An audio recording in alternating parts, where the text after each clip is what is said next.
Assalamualaikum warahmatullahi wabarakatuh. Nama saya Ria Pertiwi, SPDI MPD, berasal dari Sekolah Tinggi Agama Islam Mau'izah Tanjung Jabung Barat.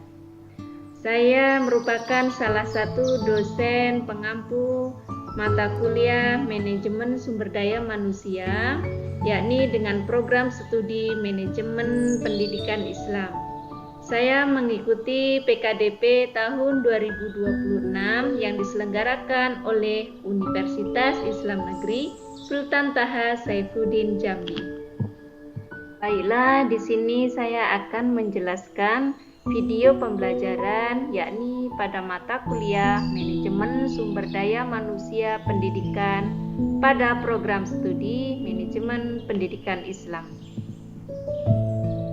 Indikator pembelajaran pokok mata kuliah Manajemen Sumber Daya Manusia Pendidikan ini adalah mengenai fungsi-fungsi manajerial dan fungsi operasional manajemen sumber daya manusia untuk mencapai hasil kerja yang efektif dalam bidang pendidikan.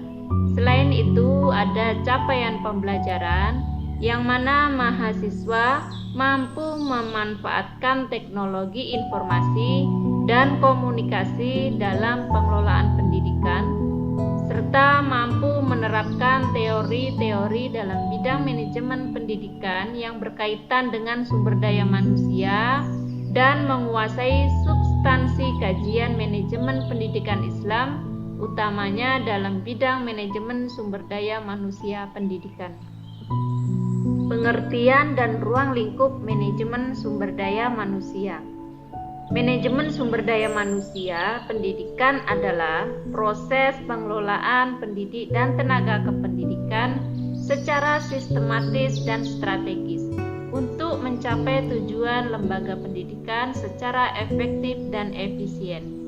Semua ini melibatkan perencanaan, pengorganisasian, pelaksanaan, dan pengawasan terhadap sumber daya manusia mulai dari rekrutmen hingga pemberhentian guna meningkatkan kualitas pembelajaran di sekolah atau madrasah. Peran dan fungsi manajemen sumber daya manusia. Peran utama manajemen sumber daya manusia, yang pertama di sini ada peran administratif, yakni mengelola arsip data karyawan, penggajian, tunjangan, dan kepatuhan hukum tenaga kerja. Yang kedua, ada peran operasional, menangani aktivitas harian seperti rekrutmen, pelatihan dasar, dan penyelesaian konflik internal. Yang ketiga, ada peran strategis, yakni menyelaraskan kapabilitas sumber daya manusia dengan visi jangka panjang organisasi agar adaptif terhadap perubahan. Fungsi manajemen sumber daya manusia secara umum dibagi menjadi dua kategori utama. Yang pertama di sini ada fungsi manajerial, yakni ada perencanaan, pengorganisasian, pengarahan, dan pengendalian. Fungsi yang kedua yakni fungsi operasional. Yang pertama ada pengadaan, pengembangan, kompensasi, integrasi, pemeliharaan, dan pemberhentian. Analisis dan rancangan pekerjaan dalam sumber daya manusia.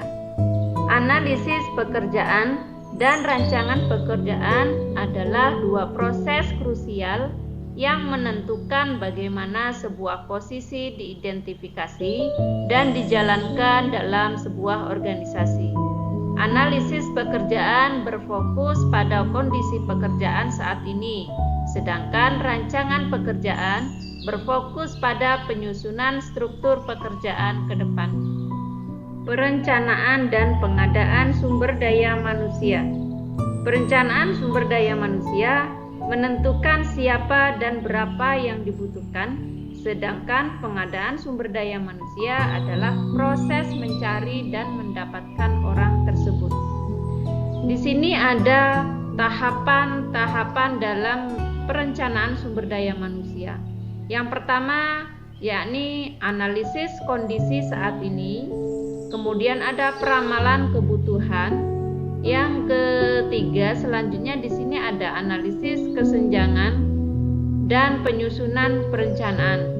Selanjutnya ada tahapan pengadaan sumber daya manusia, yang mana ada rekrutmen, ada seleksi, penempatan, orientasi atau induksi, pengendalian, pengawasan, pembinaan, dan pengembangan sumber daya manusia. Pengendalian memiliki proses membandingkan hasil kerja nyata dengan standar atau target yang telah ditetapkan, lalu mengambil tindakan korektif jika terjadi penyimpangan. Selanjutnya ada pengawasan. Pengawasan adalah proses pemantauan secara langsung dan terus-menerus terhadap aktivitas harian karyawan saat bekerja. Kemudian ada pembinaan yang difokuskan pada pengembangan kapasitas mental, moral, dan profesionalisme karyawan. Dan terakhir di sini ada pengembangan yang merupakan proses terencana dan berkelanjutan untuk meningkatkan kompetensi, keterampilan, pengetahuan, dan sikap mental karyawan. Penilaian kinerja sumber daya manusia. Penilaian kinerja sumber daya manusia adalah proses sistematis untuk menilai, mengevaluasi, dan mengukur hasil kerja, perilaku, serta kompetensi karyawan dalam periode tertentu berdasarkan standar yang telah ditetapkan organisasi.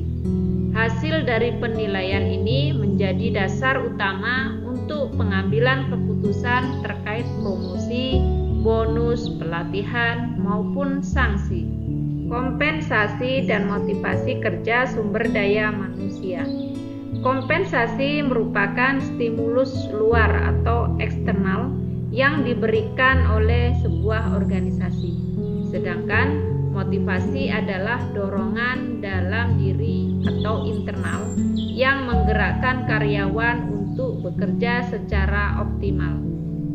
Motivasi kerja dan kepuasan kerja sumber daya manusia. Motivasi kerja dan kepuasan kerja adalah dua kondisi psikologis yang saling menguatkan. Ketika motivasi seseorang terpenuhi, kinerja akan meningkat dan keberhasilan kerja tersebut akan menghasilkan rasa puas.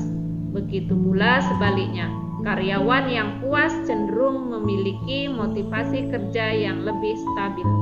Pemberdayaan sumber daya manusia dalam pendidikan. Pemberdayaan sumber daya manusia dalam pendidikan adalah strategi memberikan otonomi, kepercayaan, dan otoritas pengambilan keputusan kepada guru dan staf tata usaha. Tujuannya agar mereka lebih mandiri, responsif, dan kreatif dalam meningkatkan mutu pembelajaran. Manajemen sumber daya manusia pendidikan diintegrasikan dengan moderasi beragama. Berikut adalah implementasi praktis integrasi tersebut ke dalam fungsi-fungsi utama manajemen sumber daya manusia pendidikan.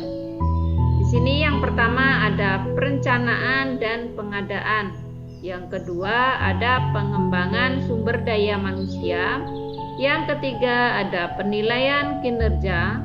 Yang keempat ada kompensasi dan pemberdayaan, dan yang kelima di sini ada pengawasan dan pengendalian. Kesimpulan dari materi manajemen sumber daya manusia pendidikan. Yang pertama yaitu integrasi manajemen sumber daya manusia pendidikan dengan moderasi beragama merupakan langkah strategis untuk memastikan pendidik dan tenaga kependidikan memiliki kompetensi profesional sekaligus cara pandang keagamaan yang moderat. Yang kedua di sini dalam konteks Kementerian Agama Republik Indonesia, kebijakan ini menjadi mandat penting untuk menyebarkan nilai-nilai toleransi, anti kekerasan, komitmen kebangsaan, dan akomodatif terhadap budaya lokal, melalui ekosistem dalam lembaga pendidikan. Itulah tadi merupakan rangkaian dari materi manajemen sumber daya manusia pendidikan. Sekian, terima kasih. Wassalamualaikum warahmatullahi wabarakatuh.